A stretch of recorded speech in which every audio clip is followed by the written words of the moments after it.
वे contemplation की बात अभी कर रहे थे, ये क्या होता है, ये वर्ड क्या है, क्यों यूज में आता है इतना? सो कॉन्टेम्पलेशन अगर मैं हिंदी में समझाऊं तो उसका मतलब है स्वाध्याय।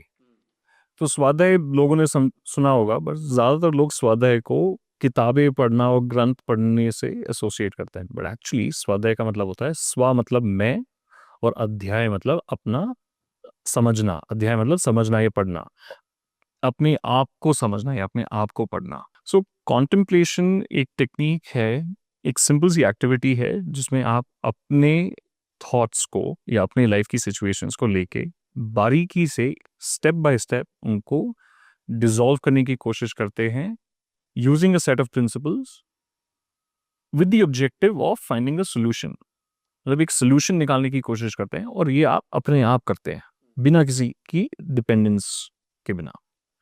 तो कॉन्टेम्पलेशन एक बहुत पावरफुल एक्सरसाइज है जिससे आप प्रैक्टिकली अपनी लाइफ को वापस अपने कंट्रोल में लेना स्टार्ट करते हैं, which is very different from over thinking. Because usually क्या होता है, कॉन्टेम्पलेशन और ओवर थिंकिंग एक साथ लोग कंफ्यूज कर देते हैं, because contemplation is a type of thinking exercise, but over thinking में क्या है कि आप राउंड राउंड जा रहे हो, कोई सोल्यूशन नहीं निकल रहा है। इनफैक्ट आपकी बेचैनी बढ़ रही है, आपकी एंग्जाइटी, आपका डिप्रेशन और बढ़ता जा रहा है, आप उलझते जा रहे हो।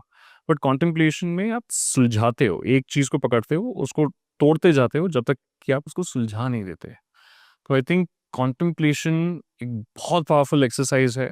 I would probably give it more priority over meditation. And अगर कोई सीख ले और समझ ले, I mean it can be a life changer. Correct, life में कोई भी प्रॉब्लम आ रही है उसको पहले उस प्रॉब्लम को अगर सॉल्व कर ले तो आप आगे नेक्स्ट स्टेप पे बढ़ सकते हो इजीली। अगर वो नहीं किया तो आपको हमेशा से लगता है कि आप हमेशा इर्द गिर्द घूम रहे हो। तो मैं भी यही करता हूँ अपनी लाइफ में कि मुझे भी कोई पर्टिकुलर प्रॉब्लम आ रही होती है, नहीं क्या मुझे सब भाड़ में गया, मेरे को कुछ नहीं करना, पहले ये चीज़ सबसे टॉप मोस्ट प्रायोरिटी पे है लाइफ में। ये सॉल्व होगी तो मैं आगे की चीज़ें कर पाऊंगा। एग्जैक्टली एग्जैक्टली, क्योंकि एक चीज है ना, जैसे मेडिटेशन और कॉन्टेम्पलेशन का भी लोग पूछते हैं कि इसमें क्या डिफरेंस है। तो मेडिटेशन जो है आपको शांत कर सकती है। अब मैं यहाँ बैठ के 10 मिनट मेडिटेशन कर सकता हूँ, एंड उस समय भी एक शांति का एहसास होगा, जो हो सकता है 10-15 मिनट, आधा घंटा रहे या आधा दिन रहे, पर वो चला जाएगा। और मैं शांत बैठा हुआ हूँ, उससे मेरी लाइफ की प्रॉब्लम्स तो सॉल्व नहीं होती ना। मेरे को 10-15 मिनट शांति मिल गई, पर मेरी एक्चुअली जो मेरी लाइफ में पंगे हैं वो सॉल्व थोड़ी ना होते हैं। तो contemplation is the thing that actually helps you check off those boxes, solve those problems.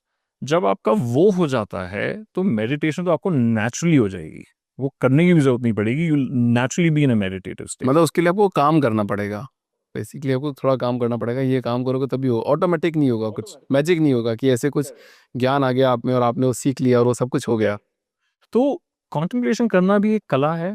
तो इसकी जो एक कला है, ये तरुण गुलाटी करके मेरे मेरे गुरु हैं जिनसे मैंने ये सीखा था। फिर मैंने इस प्रैक्टिस को फिर आगे फर्दर कराया। तो इसके एक 18 प्रिंसिपल्स हैं, कि 18 कोर प्रिंसिपल्स हैं। अगर आप ये फॉलो करते हो और इनको आप समझते हो, और इनके अराउंड अगर आप अपनी कॉन्टेम्पलेशन प्रैक्टिस रखते हो, तो आप लाइफ की एटलीस्ट 80 to 90% प्रॉब्लम्स तो आप सॉल्व कर सकते हो। 5-10% प्रॉब्लम्स हो सकती हैं जो इधर उधर थोड़ी अनरिलेटेड हो, दैट यू माई नीड थोड़ा अलग टाइप के हेल्प है वो, but majority of the problems you can solve with this. अच्छा, आप ना स्पिरिचुअल प्रैक्टिस करते हो और बहुत सारे प्रैक्टिशनर्स जो होते हैं वो या तो कोई माला पहनेंगे, बहुत सारी माला पहनेंगे, रुद्राक्षी माला पहनेंगे या फिर कोई ब्रेसलेट पहनेंगे। तो आप इन सब में बिलीव रखते हो? और रुद्राक्ष का महत्व आपको पता है आपकी लाइफ में अगर कुछ हुआ है तो? तो रुद्राक्ष, मैं सिर्फ रुद्राक्ष की माला पहनता हूँ, और ये भी मैंने अब 1 साल पहले के करीब कुछ स्टार्ट किया था।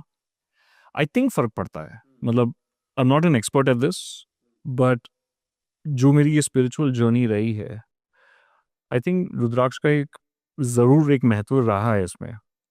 और एक चीज़ जो मैंने देखी है रुद्राक्ष से जो होती है, आपकी जो बुरी आदतें हैं वो झड़ जाती हैं, छूटती नहीं है, झड़ जाएंगी। मतलब अगर आप ड्रिंक करते हो या आप और कोई गलत एक्टिविटी करते हो, तो धीरे धीरे करके झड़नी स्टार्ट हो जाती हैं अपने आप। तो ये मैंने महसूस करा। आई थिंक उसका एक बहुत बेनिफिट रहा है मेरे को। बट आई थिंक एक चीज जो मैं कहना चाहूंगा, रुद्राक्ष एक टूल है, रुद्राक्ष से नहीं होगा। रुद्राक्ष पहनने से कुछ नहीं होगा। Again this is a very thin line and यहाँ पे लोग बहुत कंफ्यूज कर जाते हैं, इसमें उलझ जाते हैं। एक टूल है, अगर आप सही मार्ग पे हो, अगर आप सही मार्ग पे नहीं हो तो वो टूल भी किसी काम का नहीं है। और इवेंचुअली रुद्राक्ष का अगर आप ब्रेक डाउन करेंगे तो रुद्र अक्ष, रुद्र मतलब शिव और अक्ष मतलब आंख, तो तीसरी आंख जो हम सब में है। तो आप रुद्राक्ष एज अ सपोर्टिंग टूल पहनते हो टिल द टाइम आपका रुद्राक्ष एक्टिवेट नहीं हो जाता। जिस दिन आपका रुद्राक्ष एक्टिवेट हो जाए, आपको उस रुद्राक्ष की जरूरत नहीं है, फिर आप त्याग सकते हो। आपने पहन रखा अभी? मैंने पहन रखा। अच्छा, एक चीज़ बताता हूँ, उसमें शायद आपको पता हो नहीं बताऊँ। आप उसको जब अपने थंब पे प्रेस करोगे, अभी आप करो, okay what you will see. अभी आप करो, आप एक रुद्राक्ष लो और उसको अपने थंब पे जोर से प्रेस करो और निशान हो जाना चाहिए, इतना तेज प्रेस करना। देखो उसमें क्या दिखता है आपको। आपको ओम का साइन दिखेगा। इंटरेस्टिंग। किसी भी आप रुद्राक्ष को उठा लो, ओके जब उसको प्रेस करोगे ना, हाँ, तो वहाँ पे क्लियरली आपको एक ओम बना हुआ दिखाएगा 100%। इसको मैं ट्राई करूंगा बाद में आराम से एक एक रुद्राक्ष के साथ। किसी भी रुद्राक्ष को कहीं से भी टैप करो, पंचमुखी रुद्राक्ष में स्पेशली दिखता है, उसका वेरी ब्यूटीफुली आपको ऐसा लगेगा कि आपके हाथ में ओम ओम बन गया आपके पूरा हाथ। नाइस। एक टेक्निक है जो मैं यूज करता हूँ रुद्राक्ष से किसी जगह की एनर्जी अंडरस्टैंड करने का। तो अगर आप कोई भी रुद्राक्ष माला पकड़ोगे, माला हो या एक सिंगल रुद्राक्ष भी हो जो धागे में लगा हुआ है, अगर आप उसको एक जगह में पकड़ेंगे तो आप देखोगे कि वो आइदर क्लॉकवाइज रोटेट करेगा या एंटी क्लॉकवाइज। अगर क्लॉकवाइज है so it's a positive energy field, और नेगेटिव है तो काउंटर क्लॉकवाइज घूमेगा, उल्टा घूमना स्टार्ट होएगा। तो इसका बहुत इंटरेस्टिंग है। आप इसको लेट्स से आप बाथरूम में करो, आप हमेशा देखोगे नेगेटिव घूमेगा। किचन सबसे ज़्यादा पॉजिटिव जगह होती है क्योंकि फायर होती है, अग्नि होती है, it's a happening place. Kitchen में आप ट्राई करोगे यूजुअली पॉजिटिव उसमें घूमेगा।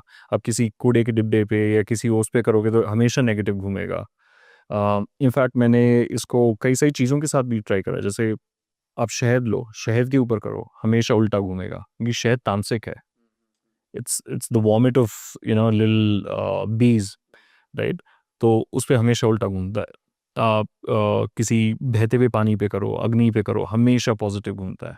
So this is actually a very beautiful application. अगर आपको अपनी जगह की एक सेंस चाहिए कि यहाँ पे एक पॉजिटिव एनर्जी फील है या नेगेटिव एनर्जी, तो कोई भी घर पे अपने हिसाब से रुद्राक्षी माला लेके चेक कर सकता है कि उसके घर में नेगेटिव एनर्जी है, पॉजिटिव एनर्जी है। आपके घर में ही अलग अलग जगहों पे अलग अलग जोन्स में अलग अलग फील मिलेंगे आपको, ऐसा नहीं कि पूरे में एक रहेगा।